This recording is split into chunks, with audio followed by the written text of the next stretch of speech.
Este es un programa de BTR.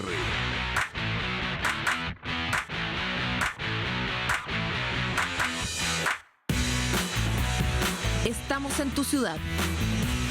Miramos tu realidad. Panorama 15. La voz de las regiones.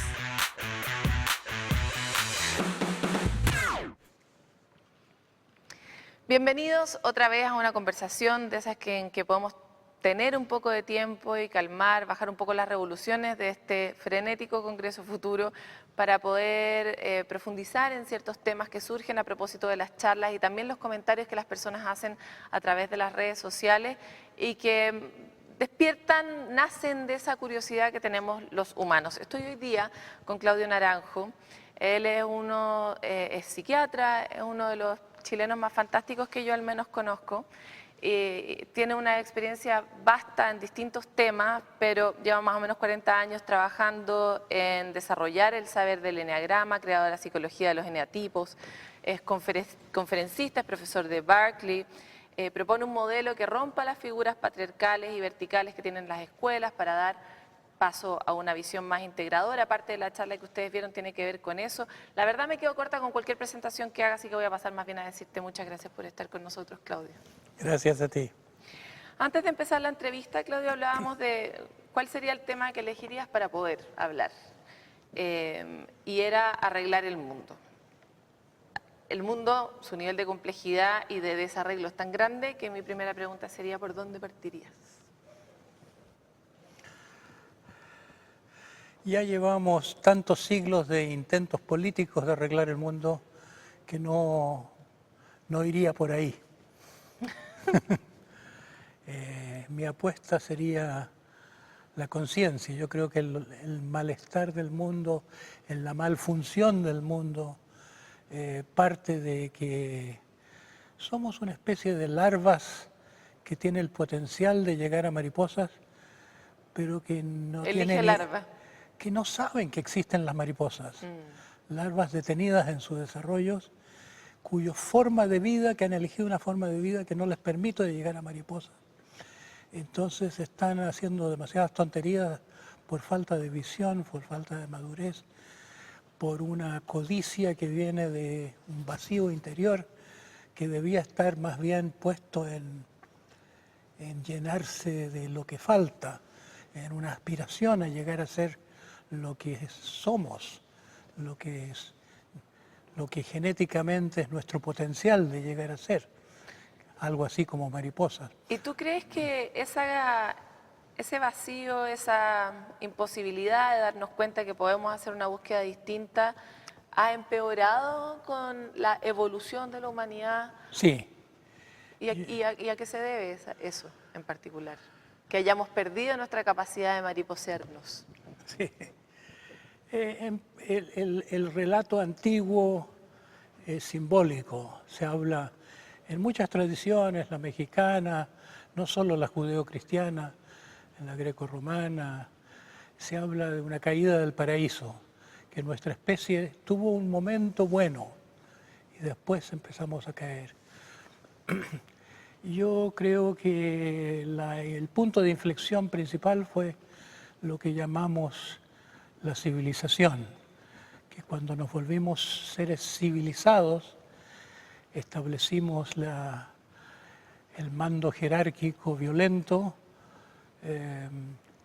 Esto ocurrió unos 3000 años antes de Cristo, más o menos, y se cuenta en los libros de historia como un gran paso adelante, como un gran progreso, porque se inventó la escritura, porque se entendieron los movimientos de los planetas, se hizo el mapa del cielo, y por cosas así, en forma semejante a como ahora nos enorgullecemos de la ciencia, sin darnos cuenta de que hay cosas que no andan tan bien.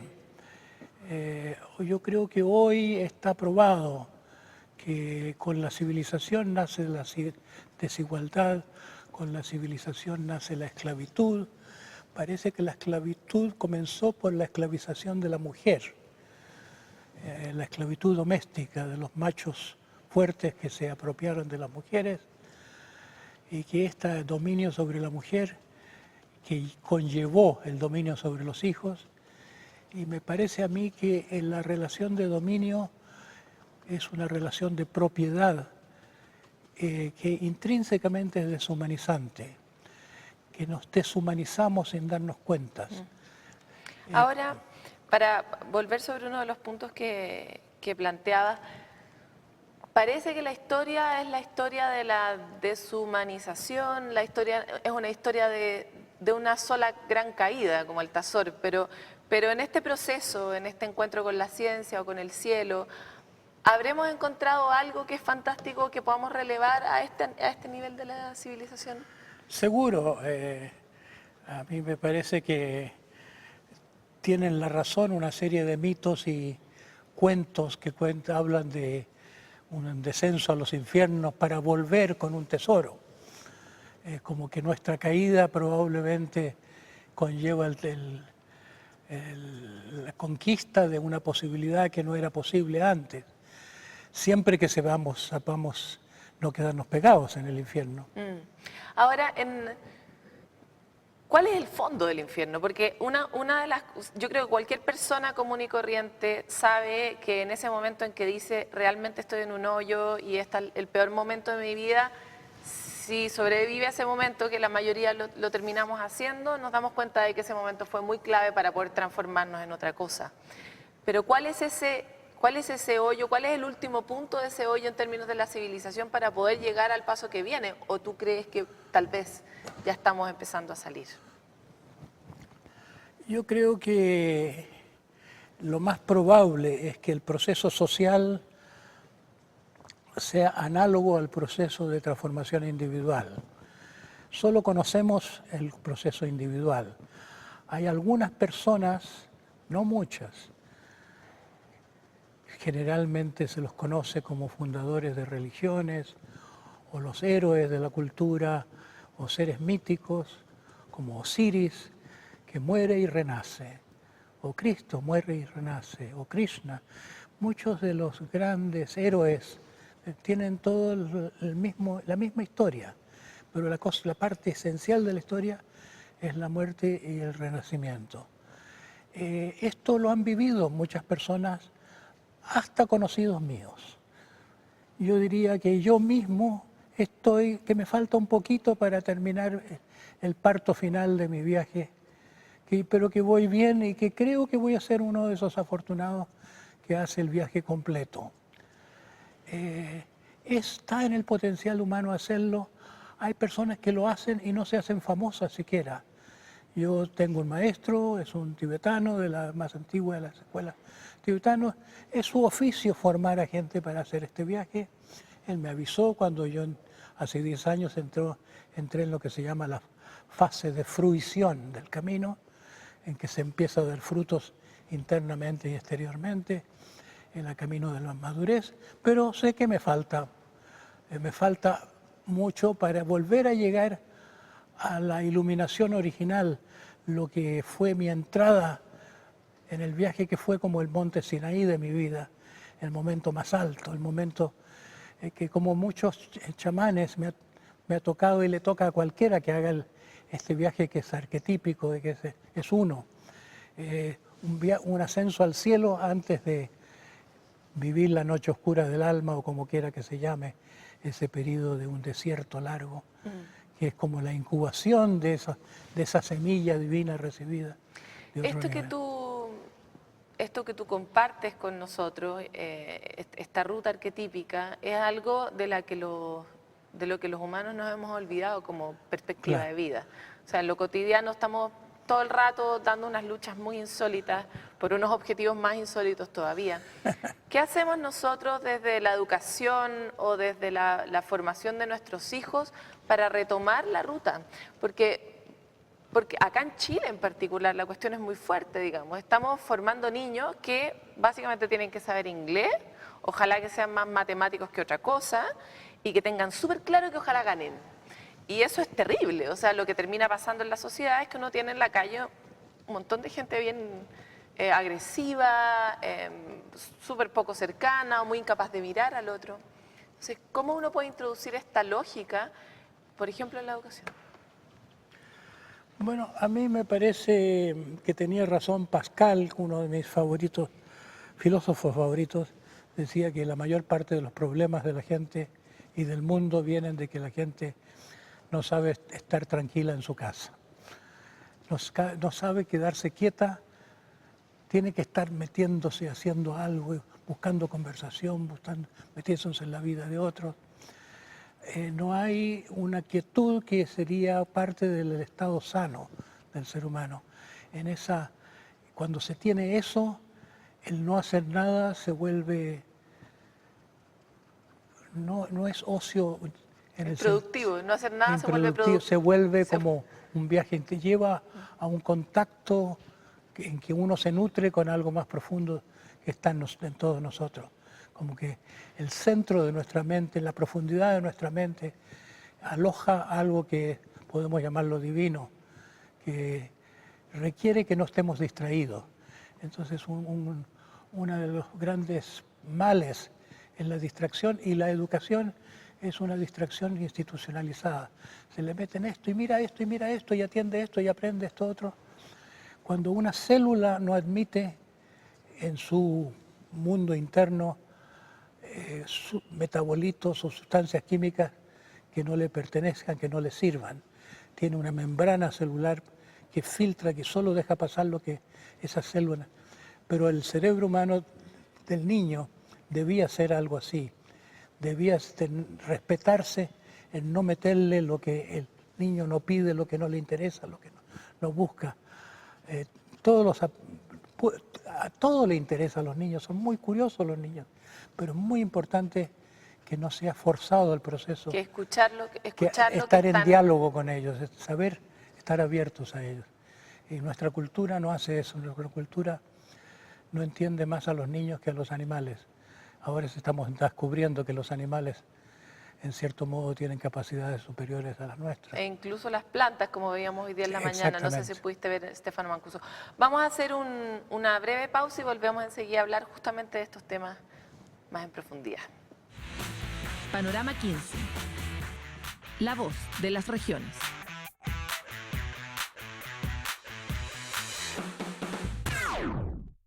Panorama 15. La voz de las regiones.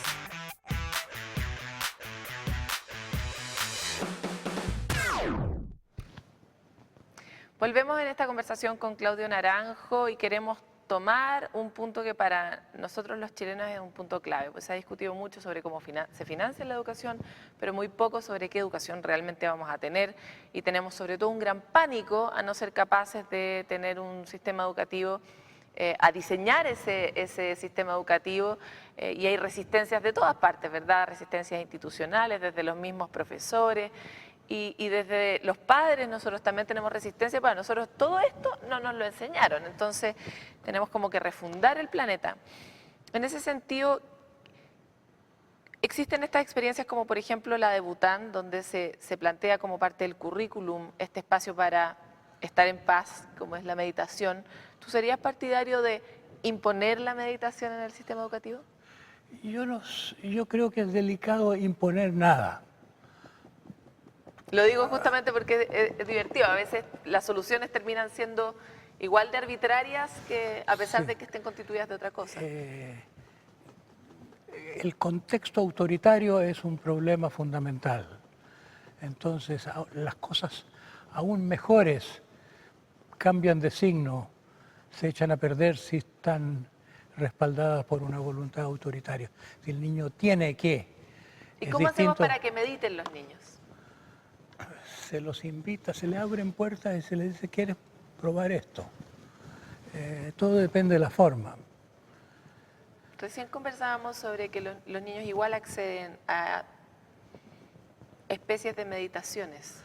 Claro, no sé, mejor no llamarlo meditación, sino que ahora no vamos a hacer nada, ahora vamos a descansar, ahora vamos a dejar que nuestra mente vaya donde ella quiere. Ahora vamos a sentir lo que estamos sintiendo. Ahora vamos a tratar de sentir no solo nuestro propio sentir, sino que el sentir de las personas que están cerca de nosotros en esta clase. Meditar es tantas cosas. Meditar empieza por tener conciencia de lo que está pasando, Es como conectarse con el aquí y ahora. y con algo que está en uno de alguna forma habitando. A veces yo hago un juego con mi hijo que es que le digo, armemos un cuento. Entonces le digo, cada vez que yo me quede callada tú pones una palabra Sí. o una idea. Claro, Entonces le digo, había una vez y lo que sale de ahí, o sea, ni que hubiera tomado hongos, ¿verdad? Porque las cosas que dicen los niños Sí. están en un nivel de imaginería, interplanetario y completamente fuera de lo que hay disponible en el mundo, ¿verdad? Entonces, uno no está acostumbrado a hacer esas cosas, a dejar espacios en blanco. Parte de tu charla partía con la declaración de que la educación, como la vemos hoy, es un crimen. ¿Por qué crees que es un crimen? porque no solo no ayuda al desarrollo humano que tanto necesitamos, sino que lo impide, compite con el desarrollo humano.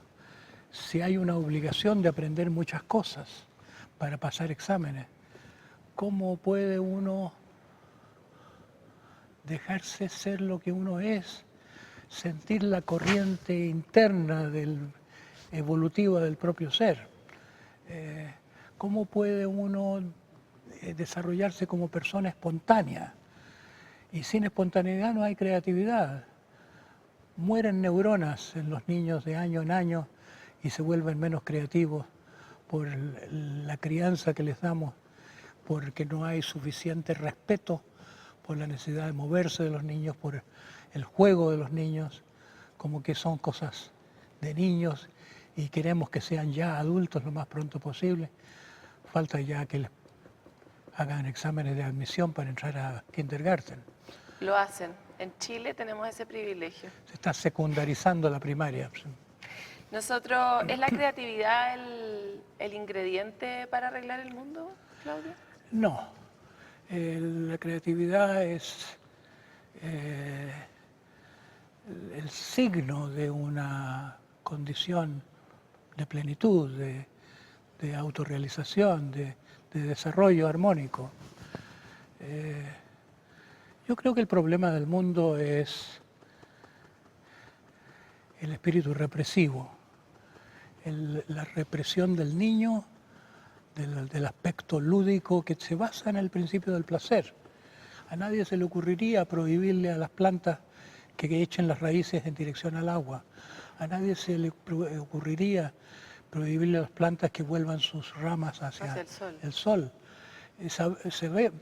Sabemos que los tropismos de las plantas obedecen a una inteligencia natural, orgánica. El instinto en los animales, la biología lo entiende así también. Es una sabiduría organísmica, podemos decir.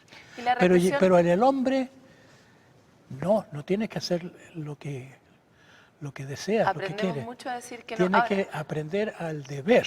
la represión, ¿dónde tiene su casa? ¿La casa de la represión es el miedo? ¿Cuál es la casa originaria de la represión? ¿Dónde vive?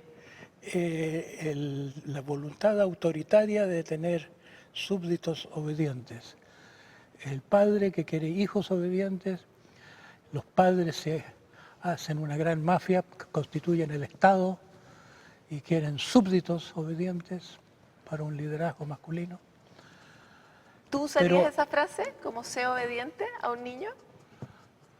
¿Como parte de su formación, de su mantra de formación? Yo no, pero ¿cuántos padres le dicen tienes que obedecerme? Claro que sí. Y se le atribuye a Dios, que es Dios el que manda, que tenemos que obedecerle a Él. Y le atribuimos a Dios las cosas que queremos los padres de familia y las personas que mandamos, queremos ser obedecidos. Amarás y respetarás a padre y madre, dice el mandamiento. Originalmente el amor a los padres es natural, pero cuando falla ese amor porque hay problemas, porque hay agresión, porque hay resentimiento, porque el niño no se siente visto, se convierte en un deber. Entonces hay que respetar al padre. El mandamiento se traduce generalmente como respetar a padre y madre. ¿Qué podríamos hacer? Esta conversación tiene muchas escalas de profundidad, pero resulta que da la impresión que si uno tuviera esta conversación con un chileno sometido sistemáticamente por distintas escalas de formas, poderes, etcétera, y le dice, oye, podrías buscar arquetípicamente tu forma de transformarte, etcétera, te va a mirar con cara de, ¿en qué sentido? ¿Qué podemos hacer masivamente para promover un abrir de conciencia, un despertar?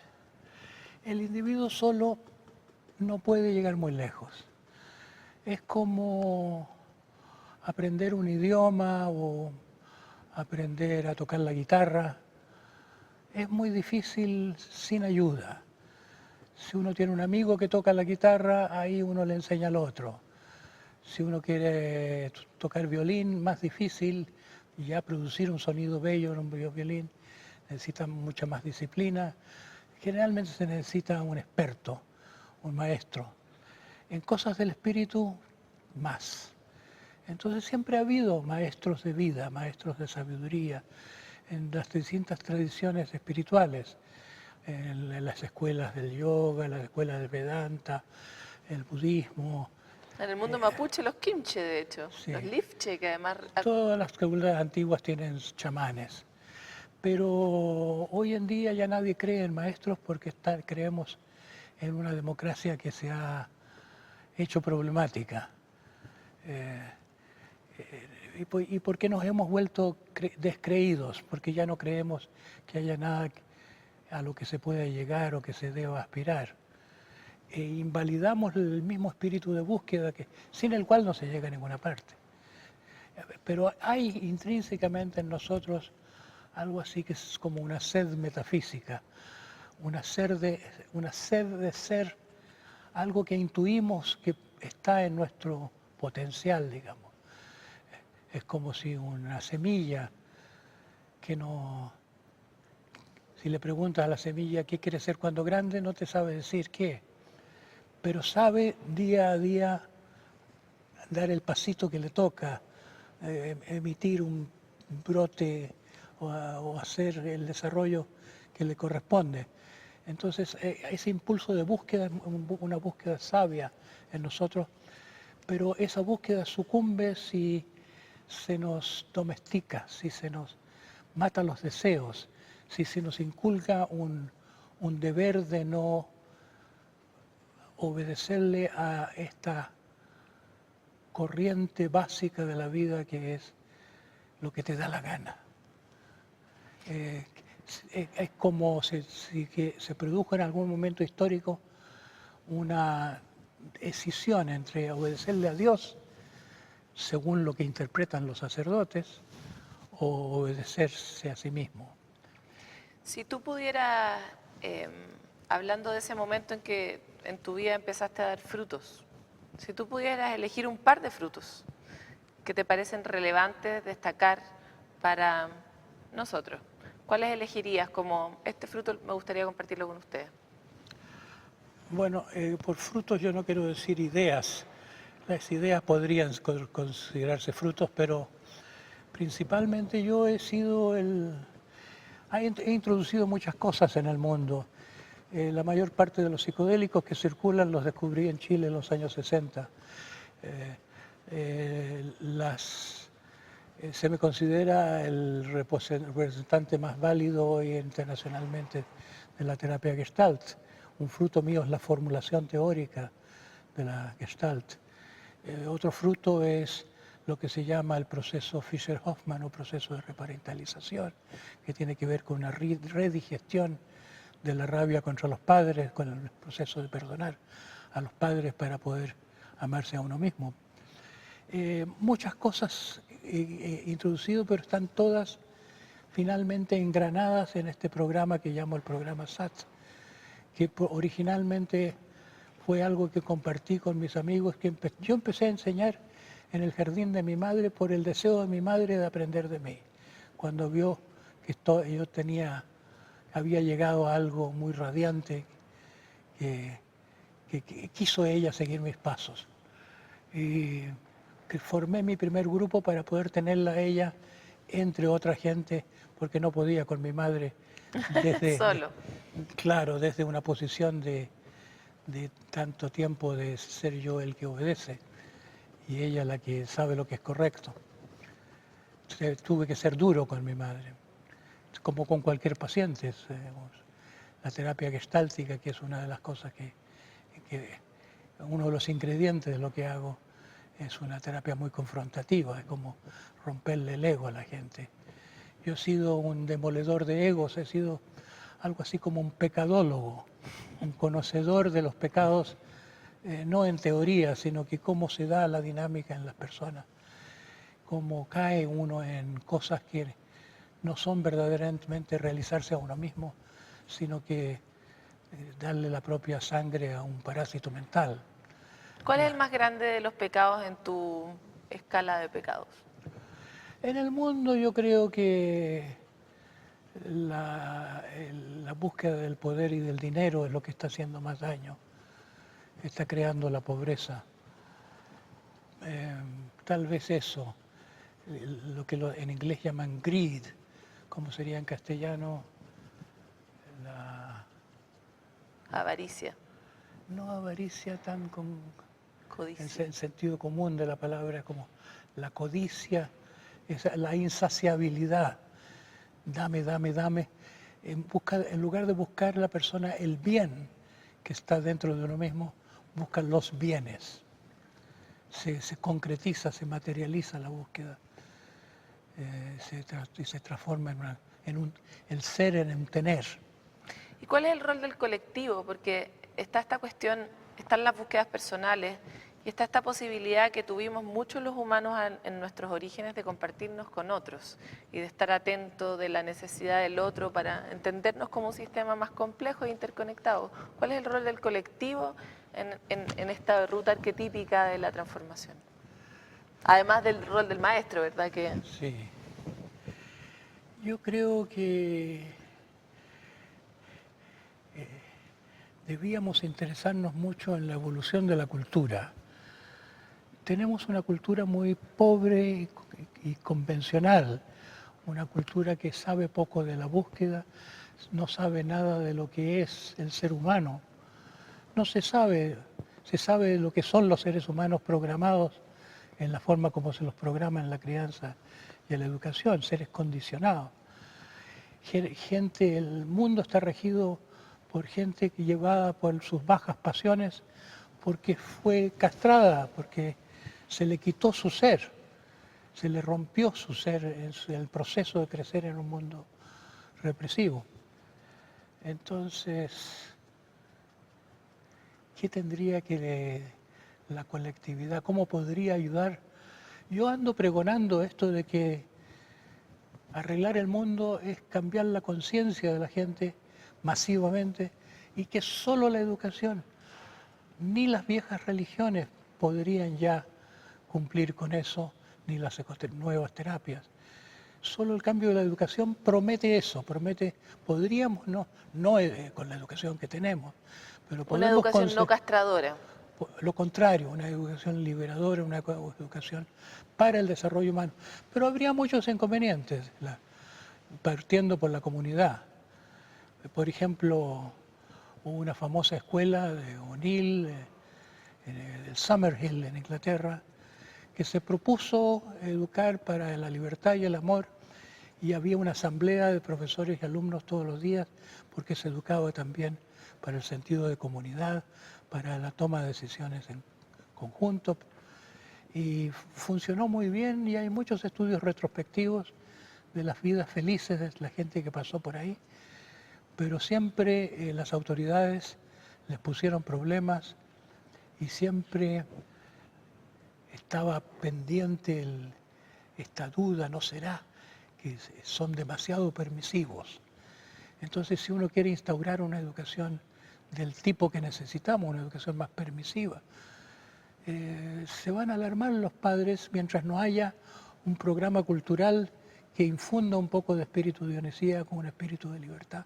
Eso lo hace el arte en cierta medida. Los mejores artistas son personas que han despertado, pero se necesitaría una campaña también inteligente, así como coordinado con la reforma de la educación. Claudio, muchas gracias por conversar con nosotros. De verdad es un privilegio haberte tenido también en el marco del Congreso del Futuro. Muchos años lo que hicimos antes, así que estamos muy contentos de haberte tenido aquí. Alegre yo también por la oportunidad de explayarme más y llegar a la gente. Nos querríamos explayar más todavía, pero estos programas duran una cantidad de tiempo, así que quedamos agradecidos con lo que hemos tenido y nos vemos pronto en otra de las entrevistas. VTR presentó